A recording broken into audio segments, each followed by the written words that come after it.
kayo sa Panginoon ng isang bagong awitin. Magsiawit kayo sa Panginoon buong sandaigdigan. Awitan ng Panginoon at purihin ang kanyang ngalan. Ipahayag ang kanyang pagliligtas sa lahat ng panahon. Magsiawit kayo sa Panginoon ng isang bagong awitin. Magsiawit kayo sa Panginoon buong sandaigdigan.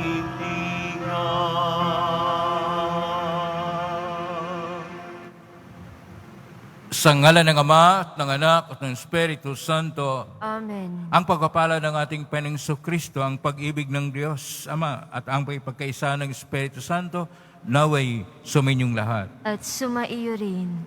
Mga kapatid, nasa 18 tayo na linggo sa karaniwang panahon sa taon A. Ngayong linggo ito ay tinatawag na linggo ni Saint John Mary Vianney o San Juan Maria Vianney. Ibig sabihin, linggo ngayon para sa mga kaparian.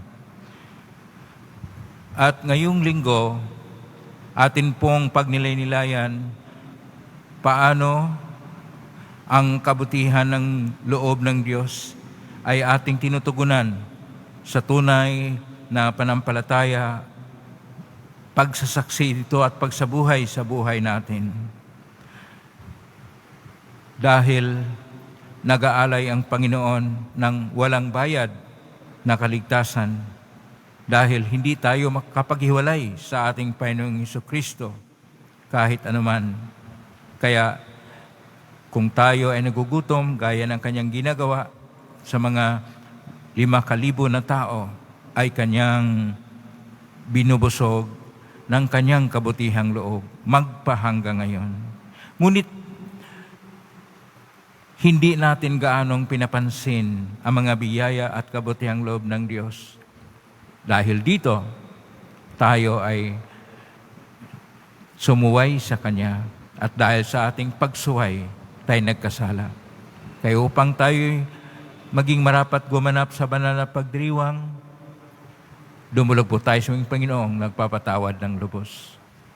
Sinugong tagapagpagaling sa mga nagsisisi, Panginoon, kaawaan mo kami. Panginoon, kaawaan mo kami. Dumating na tagapag-anyayang mga makasalanan ay magsisi. Kristo, kaawaan mo kami. Kristo, kaawaan mo kami. Nakaluklok ka sa kanan ng Diyos Ama para ipamagitan kami. Panginoon, kaawaan mo kami. Panginoon, kaawaan mo kami. Kaawaan tayo makapangyarihang Diyos. Patawarin tayo sa ating mga kasalanan at patnubayan tayo sa buhay na walang hanggan. Amen. Papuri sa Diyos sa kaitaasan At at sa lupa'y kapayapaan sa mga taong kinalulugdan niya. Pinupuri ka namin, dinarangal ka namin, sinasamba ka namin, ipinagbubuni ka namin, pinasasalamatan ka namin dahil sa dakila mong angking kapurihan.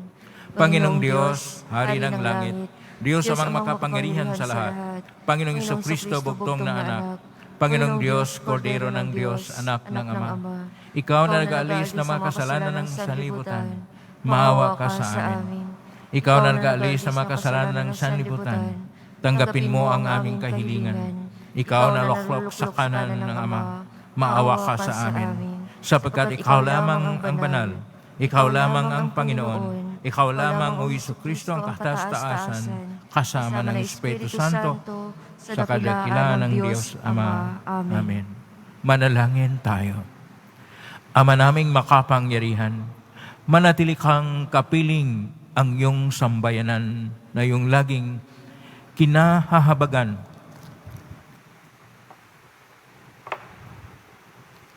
At pinagbibigyan upang ang itinampok ng iyong paumuno at pagsusubaybay ay muli mong ikalugod at panatilihin mong kinalulugdan sa pamagitan ni Jesucristo kasama ng Espiritu Santo, magpa sa walang hanggan. Amen. Magsiupo po ang lahat.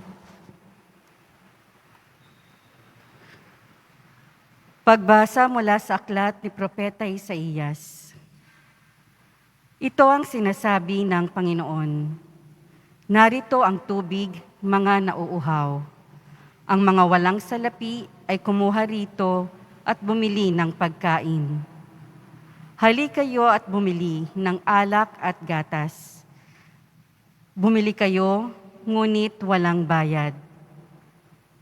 Bakit ginugugol ang salapi sa mga bagay na hindi nakabubusog? Bakit inuubos ang pera sa mga bagay na walang halaga? Makinig kayo sa akin at sundin ang utos ko. At matitikman ninyo ang pinakamasarap na pagkain. Pumarito kayo, kayo ay lumapit at ako ay pakinggan. Makinig sa akin nang kayo'y mabuhay. Ako'y may gagawing walang hanggang tipan, at ipalalasap sa inyo ang pagpapalang ipinangako ko kay David. Ang salita ng Diyos. Salamat sa Diyos. Pinakakain mong tunay kaming lahat o may kapal. Pinakakain mong tunay kaming lahat o may kapal. Ang Panginoong Diyos ay puspos ng pag-ibig at lipos ng habag. Banayad magalit, ang pag-ibig niya'y hindi kumukupas. Siya ay mabuti at kahit kanino'y hindi nagtatangi. Sa kanyang nilikha, ang pagtingin niya ay mamamalagi. Pinakakain mong tunay kaming lahat o may kapal. Tanging Panginoon ang inaasahan ng tanang nabubuhay. Siyang nagdudulot ng pagkain nilang kinakailangan. Binibigyan sila ng sapat na sapat, hindi nagkukulang. Ano pat ang lahat ay may tinatanggap na ikabubuhay. Pinakakain mong tunay kaming lahat o may kapal. Matuwid ang Diyos sa lahat ng bagay niyang ginagawa. Kahit anong gawin ay kalakip doon ang habag at awa. Siya'y nakikinig at handang tumulong sa lahat ng tao. Sa sino mang taong pagtawag sa kanya't tapat at totoo. Pinakakain mong tunay kaming lahat o may kapal.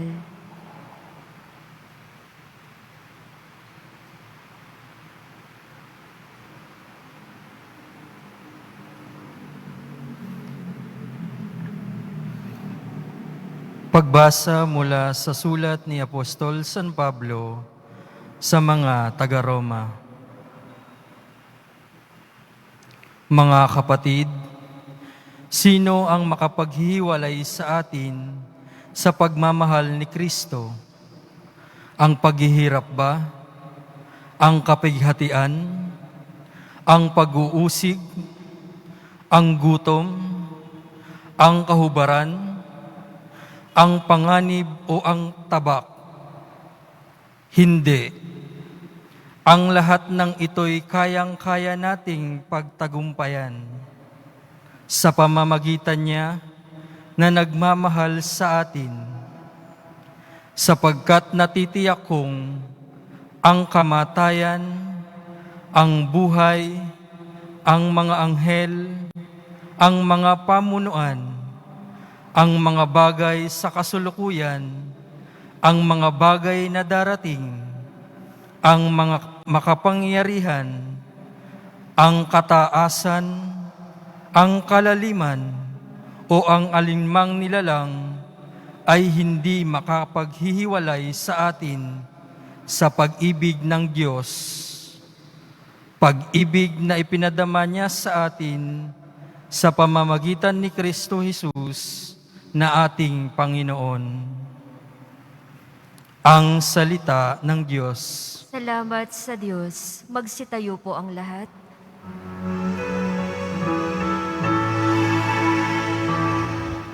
Hallelujah, Hallelujah,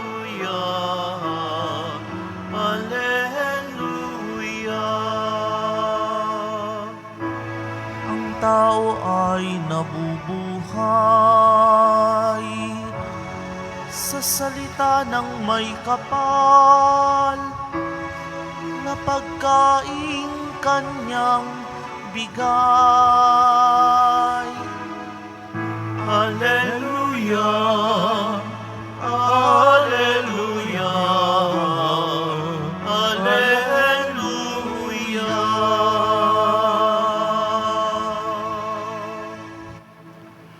Sumainyo ang Panginoon. At sumaiyo rin.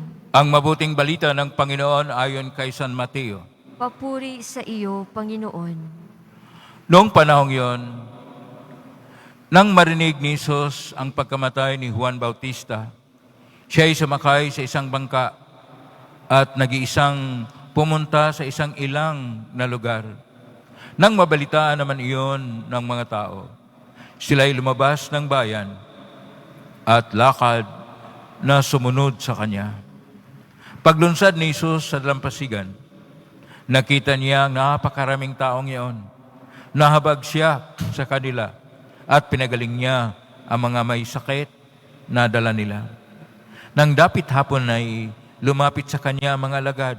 Sabi nila, ilang ang puok na ito at malapit nang lumubog ang araw. Papuntahin na po ninyo sa nayon ng mga tao upang makabili ng kanilang makakain. Hindi na sila kailangang umalis pa, sabi ni Jesus. Kayo ang magbigay sa kanila ng makakain. Sumagot sila, 5 po ang tinapay at 2 ang isda natin. Dalhin ninyo rito, sabi niya. Pinaupo niya sa damuhan ang mga tao. Kinuha ang 5 tinapay at 2 isda. Tumingala siya sa langit at nagpasalamat sa Diyos. Pinaghati-hati niya ang mga tinapay at iniutos sa mga alagad na ipamigay iyon sa mga tao. Kumain silang lahat at nabusog. Tinipon ng mga alagad ang lumabis at sila'y nakapuno ng 12 bakol na hating-hating tinapay. May 5,000 lalaki ang kumain, bukod pa sa mga babae at mga bata.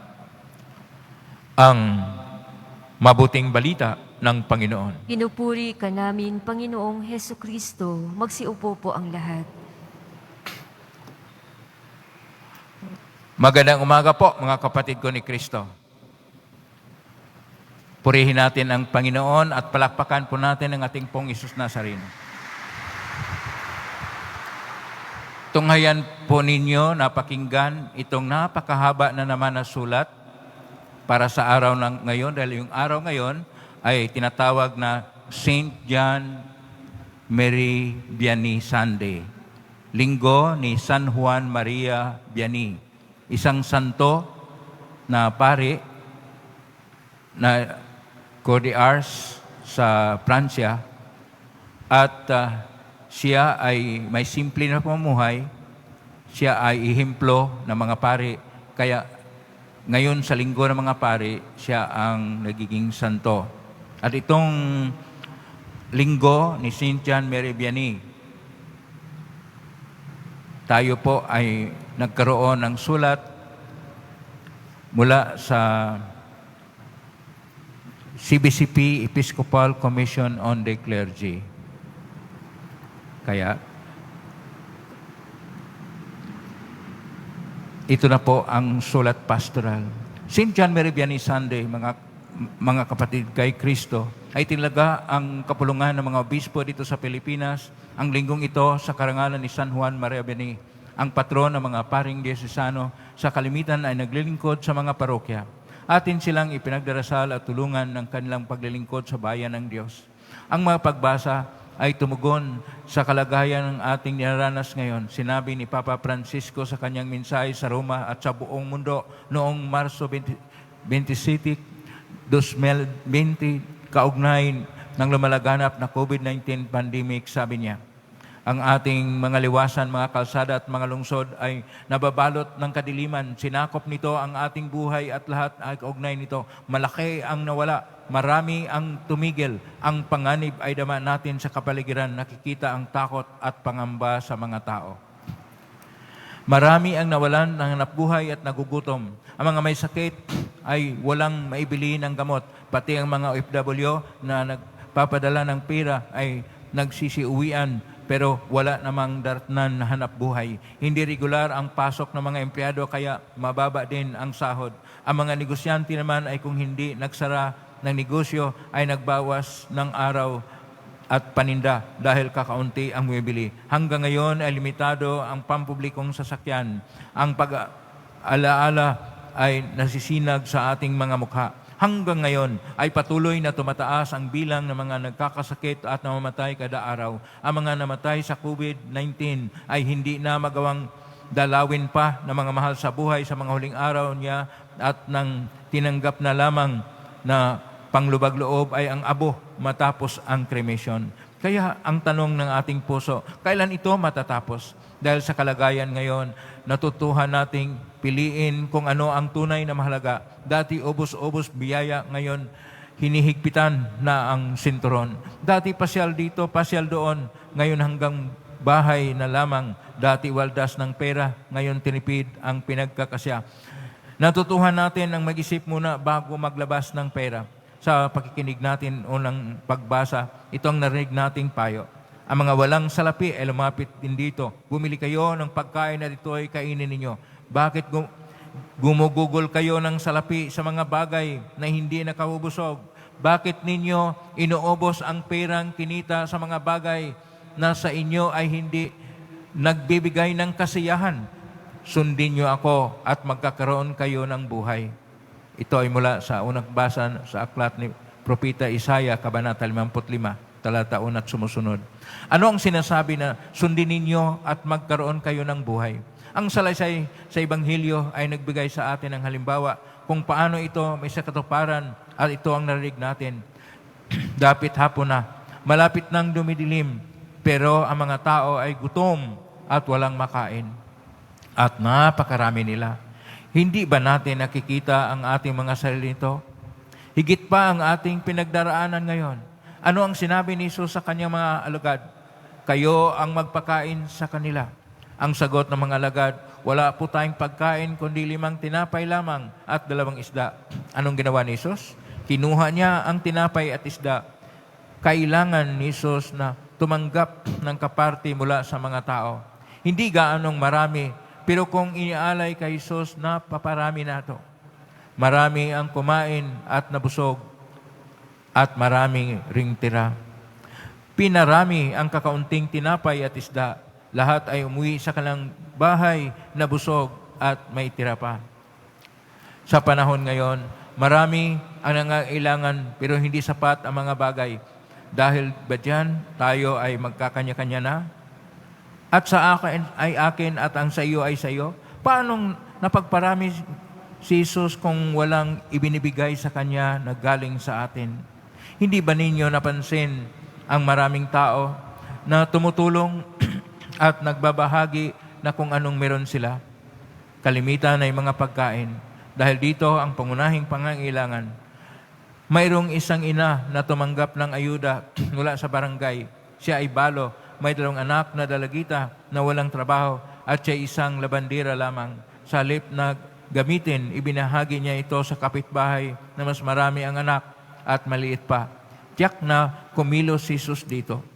Kung sa gitna ng pandemic tayo ay nagtutulungan at nagbabahaginan, ang sinasabi sa kalawang pagbasa ay magkaroon ng katuparan. Ring natin ang sumunod. Sino ang makapaghiwalay sa atin ng pag-ibig ni Kristo? Ang kaguluhan kaya, ang pag-usig, ang pagkagutom, kahirapan, panganib o kamatayan? Sapagkat natitiyak kung walang makapaghiwalay sa atin sa kanyang pag-ibig. Ito ay totoo rin sa pang-espiritual na buhay. Walang makapaghiwalay sa atin kay Jesus. Marami ang nalungkot dahil hindi na sila makasimba tulad ng dati. Nasanay tayo na tanggapin si Jesus sa anyong tinapay sa komunyon.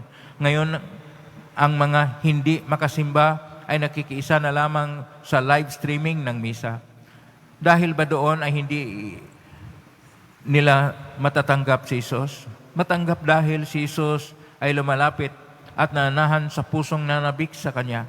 Ito ang laman ng panalangin na spiritual communion. Walang makapipigil kay Jesus na humimlay sa pusong nangungulila sa Kanya kahit hindi sa anyong tinapay. May hindi rin makapagkumpisal tulad ng dati dahil sa pag-iingat. Ipinagkait ba ni Jesus ang Kanyang pagpapatawad? Hindi. Kung tayo ay lubusang nagsisisi sa ating mga kasalanan, nagtitika na hindi na muling magkakasala at mangumpisal pagdating ng sandali na pwede na, walang makapipigil kay Jesus na kahit ngayon na ay patatawarin ang ating mga kasalanan. Walang makapaghiwalay sa atin sa pag-ibig ni Kristo. Anong panawagan sa atin ngayon? Una, ang magtiwala na sa kabila ng mga nangyayari ay kasama pa rin natin ang Diyos. Hindi niya tayo iniiwanan at sa halip ay patuloy tayong minamahal at pinagkalooban. Pangalawa, ang pandemic na ito ay isang hamon upang tingnan kung ano ang tunay na mahalaga at nananatili. At panghuli, ating gamitin ang pagkakataon na kasama ang pamilya sa loob ng tahanan upang lalo pang pagtibayin at palalimin ang pagmamahalan sa isa't isa. Sa pag-ibig at paglingkod, lalo't higit sa mga nangangailangan, ang ating kaganang loob ay naging daan upang masambit natin salamat sa Diyos na riyan pa rin siya at hindi niya tayo pinababayaan. Patuloy nating ipinagdasal ang mga kaparian na kasama rin natin sa parihong kalagayan. Pariho ang hamon na ating hinaharap. Ipinalangin natin na sila'y maging wagas na huwaran ng pagtitiwala ng Diyos, pagbabahagi na kung anong meron at pagkakaloob ng sarili sa paglingkod bilang mga mabuting pastol ng kawan ni Jesus. Maging halimbawa nawa sila ng pagtitiyaga, payak na pamumuhay lalo na sa ngayong panahon ng pagsubok at paginglaan para sa mga humingi ng pang-espiritual na paglilingkod. Sa panalangin ng mahal na Birheng Maria, naway malampasan natin ang pandemic na ito na may mas matatag na pananampalataya, mas matibay na pag-asa, mas marubdob na pagmamahal sa Diyos, at mas mahabaging puso sa isa't isa. Mula po sa Komisyon ng mga Kaparian sa Kalipunan ng mga Obispo sa buong Pilipinas, CBCP, Episcopal Commission on the Clergy. At mula bukas hanggang 14 ng Agosto, sarado po tayo sa ating simbahan. Mayroon po tayong ECQ. At live streaming ang ating pagdalo sa misa. Pagdasal natin na tayong lahat ay ating matugunan ang pangailangang espiritual. Lalo't higit na ang pagsabuhay ng pag-ibig sa pamilya. Dahil nagpaparami ng pagkain ng ating Panginoon sa Kanyang sarili dito sa banal na misa sa Eucharistia, marunong rin tayong magbahaginan ng pagmamahalan at pag-ibig sa pamilya at matibay ito sapagkat walang makapaghihiwalay sa atin sa pag-ibig ng Diyos. Tumanggap tayo ng biyaya ng Diyos. Ayon pa ni Propeta Isaiah, hindi tayo pababayaan ng Diyos sa ngayon.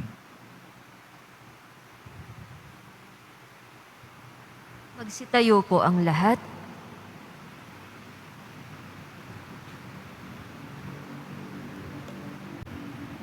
Sumasampalataya ako sa Diyos Diyos amang amang makapangyarihan sa lahat, na may gawa ng langit at lupa. Sumasampalataya ko kay Jesucristo, isang anak ng Diyos, Panginoon nating lahat, nagkatawang tao siya, lalang ng Espiritu Santo, ipinak ni Santa Maria Birhen, pinagpagkasakit ni Poncio Pilato, ipinako sa krus na matay ni libing, nanaos na ng mga yumao, nang may katlong araw na buhay muli, umakyat sa langit, naluklok sa kanan ng Diyos sa makapangyarihan sa lahat. Doon nagmulang parilito at hukom sa nabuhay at namatay na tao. Sumasampalataya naman ako sa Diyos Espiritu Santo, sa banal na simbahang Katolika, sa kasamahan ng mga banal, sa kapatawaran ng mga kasalanan, sa pagkabuhay na muli ng matay na tao, at sa buhay na walang hanggan. Amen. Hingin natin sa Diyos na matanggap natin ng maayos ang kadakilaan ng kanyang paghahari. Ang ating tugon sa bawat kahilingan ay, Amang butihin at mapangalaga, dinggin mo ang iyong mga anak. Amang butihin at mapangalaga, dinggin mo ang iyong mga anak.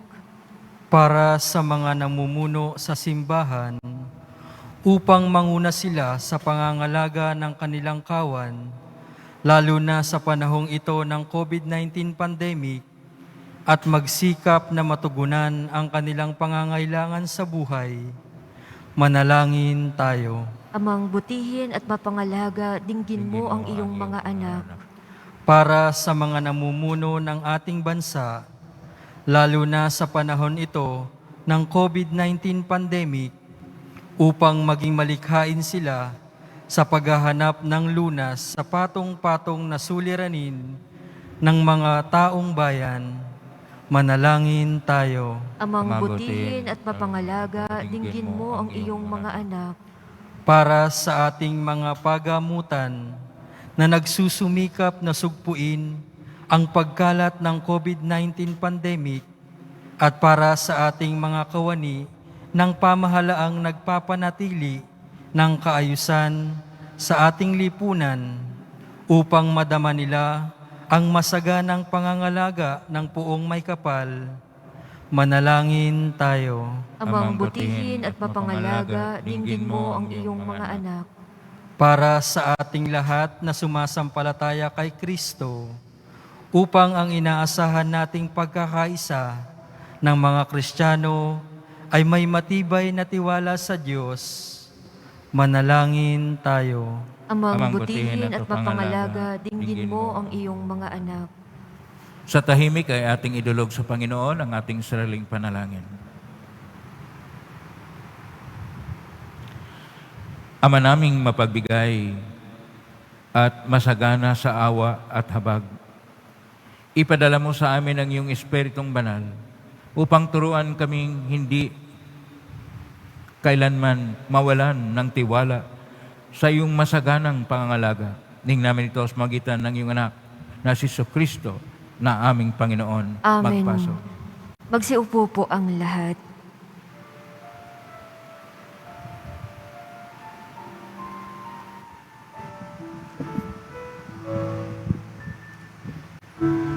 O Diyos, at tanggapin mo ang alak at tinapay na handog ng pag-ibig sa isag naming bayan mo. Ang handog na ito ay babaguhin mo, magiging katawan at dugo mo. Mula sa iyo kaloob na ito, muli ay handog sa iyo. Patnubayan mo't paghari ang lahat ayon sa kalooban mo. Mag-utos ka, Panginoon ko, nagling tatalima ako. Ipagkaloob mo lamang na magbago ako, sa wakas matulad sa'yo. Magsitayo po ang lahat. Manalangin kayo kapatid upang paghahain natin ay kalugdan ng Diyos amang makapangyarihan. Tanggapin nawa ng Panginoon itong paghahain sa iyong mga kamay, sa kapurihan niya at karangalan, sa ating kapakinabangan at sa buong sambayanan niyang banal. Ama naming lumikha, para mo ng awa gawin mong banal ang mga alay naming iyon sanang kalugdan, at kami gawin mong haing sa iyo laging nakalaan, sa pamagitan ni Jesucristo kasama ng Espiritu Santo, magpa sa walang hanggan. Amen. Sumainyo ang Panginoon. At sumaiyo Itaas sa rin. Diyos ang inyong puso at diwa. Itinaas na namin sa Panginoon. Pasalamatan natin ang Panginoong ating Diyos. Marapat na siya ay pasalamatan. Ama namin kapaglian, tunay marapat na ikaw ay aming pasalamatan. Kahit na ikaw ay pinagtaksilan ng sangkatauhan, ikaw ay patuloy pa rin sa iyong pagmamahal. Ikaw na ang nagpuno sa aming pagkukulang, ikaw pa rin nagsugo ng tutubos sa tanan. Ang sugo mong anak ay naging di na iba sa amin, bagamat di niya tinularan ang aming pagkamasawayan. Nilumito upang iyong mamalas ang aming pagkatao, ang gili mong anak, at kami tunghayan mong may pag-ibig na tulad sa pagtatangi mo sa Kanya ng higit sa lahat. Ang katapatan niya sa iyong walang maliw ay nagpanumbalik na muli sa amin ng iyong kasiyahat ng iyong pagtingin na aming iwinaksi nung ikaw ay aming suwayin. Kay kaisa namang hel si awit ng papuri sa lungpay sa kalangitan, kami nagbubunyi sa kadakilaan. Santo, Santo, Santo, Panginoong Diyos ng mga hukbo, napupuno ang langit at lupa ng kadakilaan mo. Hosana sa kaitaasan. Pinagpala ang naparirito sa ngalan ng Panginoon. Hosana sa kaitaasan. Magsiluhod po ang lahat. Ama naming banal, ikaw ang bukal ng tanang kabanalan. Kaismitan ng Espiritu kayong banal, makaloob na ito upang para sa amin maging katawan at dugo ng aming Panginoong Kristo. Bago niya pinagtiisang kusang loob na maging handog, hinawakan niya ang tinapay. Pinasalamatan kanya. Pinagati-hati niya yon. Iniabot sa kanyang malagad at sinabi, "Tanggapin ninyong lahat ito at kanin. Ito ang aking katawan na ihandog para sa inyo."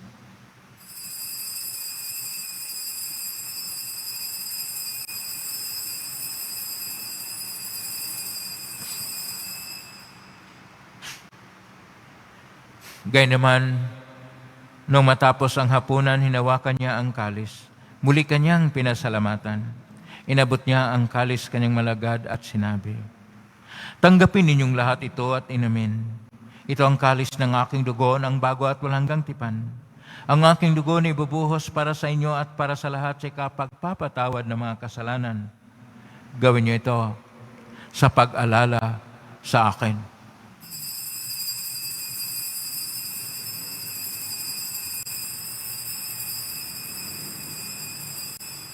Magsitayo po ang lahat.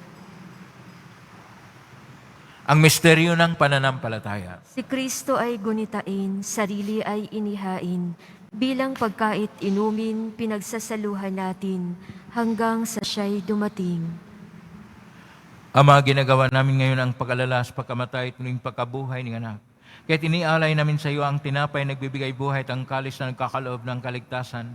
Kami nagpapasalamat at minarapat na tumayo sa harap mo para maglingkod sa iyo. Isinasamo namin kaming magsasalo-salo sa katawan at dugo ni Kristo ay mabuklod sa pagkaisa sa pamagitan ng Espiritu Santo. Amalingapin simbahang laganap sa buong daigdig. Pususin mo kami sa pag-ibig kay San Francisco na aming Papa, ni Broderick na aming tagapangasiwa ng Tanang Obispo at ng Tanang Kaparian. Alalahanin mo rin, mga kapatid naming nahimlain, may pag-asang sila'y muling mabuhay, ganyan din ang lahat ng mga pumanaw. Kaawaan mo sila at patuloyin sa iyong kaliwanagan. Kawanirpatin kaming lahat na makasalo siyang buhay na walang wakas. Kay San Malabirhin Maria na ina ng Diyos, ng kabiyak ng puso niyang San Jose, kay San mga apostol, ni San Juan Bautista, ni San Juan Maria Beni, ni San Roque, ni San Lazaro, ni San Lorenzo Ruiz de Manila, ni San Pedro Calungsod, at ng lahat ng mga banal na namuhay ito sa daigdig ng kalugod-lugod sa iyo. May pagdiwang nawa namin ang pagpupuri sa karangal mo sa pamagitan ng anak na aming Panginoong Kristo. Sa pamagitan ni Kristo, kasama niya at sa Kanya, ang lahat ng parangal at papuri ay sa iyo, Diyos Amang makapangyarihan, kasama ng Espiritu Santo, magpa sa walang hanggan. Amen. Sa tagubilin na marigaling na utos at turo ni Jesus na Panginoon natin at Diyos, ipahayag natin ng lakas loob. Ama namin, sumasalangit ka, sambahin ang ngalan mo, mapasa amin ang kaharian mo, sundin ang loob mo dito sa lupa para ng sa langit. Bigyan mo kami ngayon ng aming kakanin sa araw-araw, at patawarin mo kami sa aming mga sala, para mapatawad namin sa nagkakasala sa amin. At huwag mo kaming ipahintulot sa tukso, at iadya mo kami sa lahat ng masama. Hinihiling namin kami iadya sa lahat ng masama. Pagkalooban ng kapayapaan araw-araw, iligtas sa kasalanan at sa lahat ng kapahamakan. Samantalang aming pinanabikan ang dakilang araw ng pagpapahayag ng tagapagligtas naming si Jesucristo. Sapagkat iyo ang kaharian at ang kapangyarihan at ang kapurihan magpakailanman. Amen. Panginoong Jesucristo, sinabi mo sa mga apostol, kapayapaan ang iniiwan ko sa inyong aking kapayapaan ang binibigay ko sa inyo. Tunghayin mo ang aming panampalataya at huwag ang pagkakasala.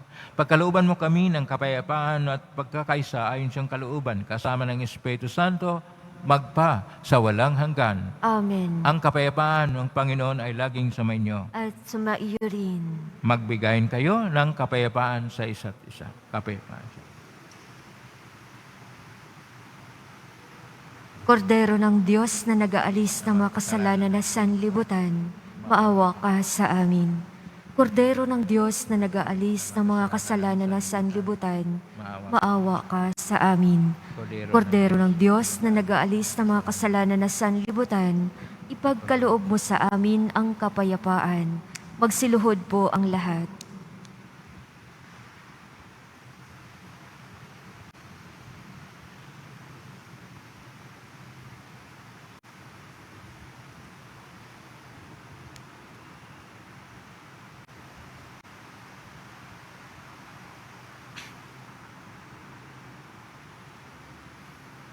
Ito ang kordero ng Diyos.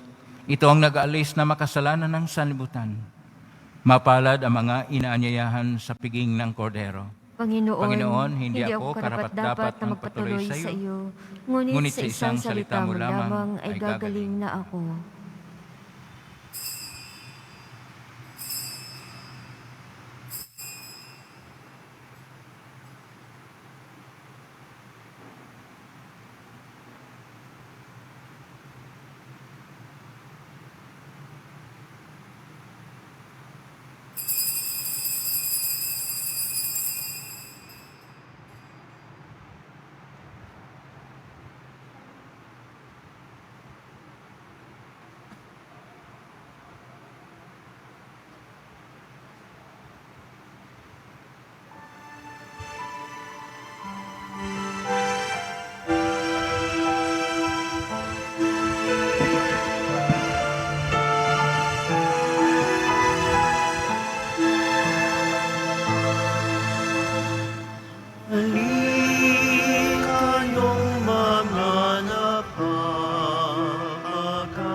Nagbibigay buhay, uni at pagsaluha.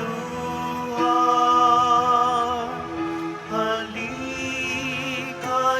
mga napapagal, kayong nauuhaw sa mundo. Dali maituminom kayo ng hain ni Jesucristo. Jesus ang kopa ng kaligtasan, dugong binuhos alang sa tanan. Tanda ng pakikipagtipan sa bayang kanyang hinirang. Halikayong mga napapagal, kayong nauuhaw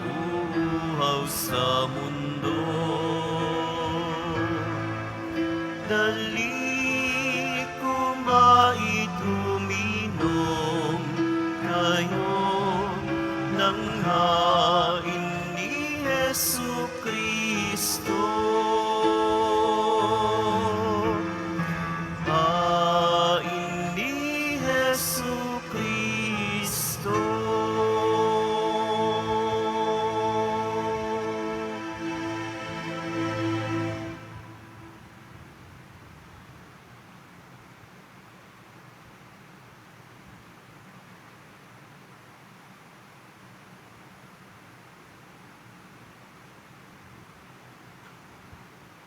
Magsitayo po ang lahat.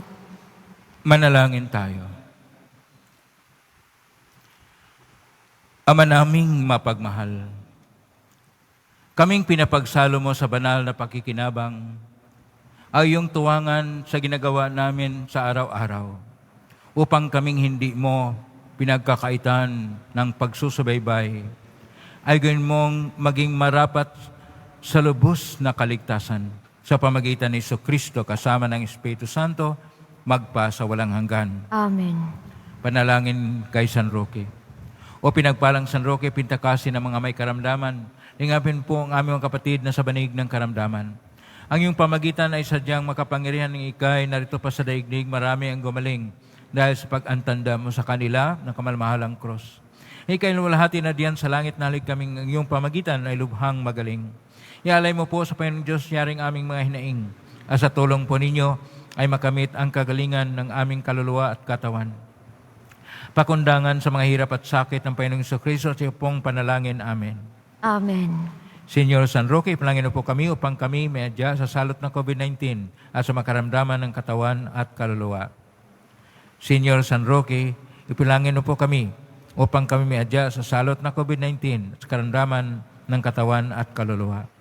Señor San Roque, ipilangin mo po kami upang kami miadya sa salot na COVID-19 at sa mga karamdaman ng katawan at kaluluwa. Ngayon po ay St. John Mary Vianney Sunday o Linggo ni San Juan Maria Vianney, at ito yung tinatawag na Linggo ng mga Pari. Kaya po, palakpakan po natin si Father Del, si Father Frank, at si kasama nila ko dyan. Palakpakan po, araw po ngayon ng mga kaparian. Salamat sa inyong pakikiisa sa amin ngayong araw ng mga kaparian. Ipagpatuloy niyo ang pagdasal sa amin dahil nasa mahirap na sitwasyon tayo. Hindi lang po kayo ang nakadama ng kahirapan, kami rin. At ngayon ay atin pong alalahanin na ang Diyos ay nagbibigay sa atin ng walang bayad na pag-ibig at kaligtasan para sa ganap na buhay at ikasya siya. Ayun ang sinasabi ni Isaiah chapter 55. At walang makapaghiwalay sa atin sa pag-ibig ng Diyos sa sulat San Pablo sa Roma, Kapitulo 8. Dahil po, kung anong ibahagi natin sa Panginoon, ito po'y ating napakinggan sa ating Ebanghelyo, yan ay paramihin, siksik, liglig, tag-umapaw ng Panginoon. Kaya 5 tinapay, 2 isda, pinarami niya, 2 bakol ang napupuno na sobra. Dahil kung anong ibinibigay natin sa Panginoon, ito po'y kanyang paramihin. At kung tayo magbabaginan, napahayag natin ang pag-ibig ng Diyos sa bawat isa. Naway huwag nating kalimutan ang pagbahaginan, hindi lang sa mga material na bagay, mga spiritual at psychological na bagay. Psychological, yung pagmahalan sa pamilya. Spiritual na bagay, manalangin tayo sa isa't isa. Ngayon na po ang bosbas sa mga dibuto na mga kahilingan, dasalan at imahin. At pagbosbas din sa lahat ng mga tao na walang sawa na nagbigay ng donasyon at tulong upang ang Quiapo Church ay makapagbigay tulong sa mga mahihirap at lalong higit na ngailangan. Maraming salamat din sa inyong lahat ngayon na nakikiisa sa banal na misa na ito. Ang mga nakimisa ngayon sa live streaming sa bahay, ang mga nasa front lines natin, ang lahat ng mga nagbukas sa kanilang mga social media gaya ng Facebook kaysa sa atin. Pasalamatan po natin silang lahat. At siyempre kayong lahat na nagsimba ngayon na pasensya na po na sarado ang simbahan mula bukas 3 ng Agosto hanggang 14 ng Agosto dahil yun po ang kinakailangan para tayo maligtas itong pandemya. At ipagdasal natin ang kagalingan ng lahat. Kaya palakpakan po natin ang Pong Isus Nazareno. Hindi po tayo pinabayaan ng Pong Isus Nazareno. Sumainyo ang Panginoon. At sumaiyo rin. Pagpalain kayo ng Nazareno, sinasamba ka namin, pinipinduro ka namin, aral mo ang aming buhay at kaligtasan. Nuestro Padre Jesus Nazareno, iligtas mo kami sa kasalanan. Ang krus mong kinamatayan ay sagisag ng aming kaligtasan. Nuestro Padre Jesus Nazareno, inarangal ka namin. Nuestro Padre Jesus Nazareno, nilulwalhati ka namin. Nuestro Padre Jesus Nazareno, inarangal ka namin.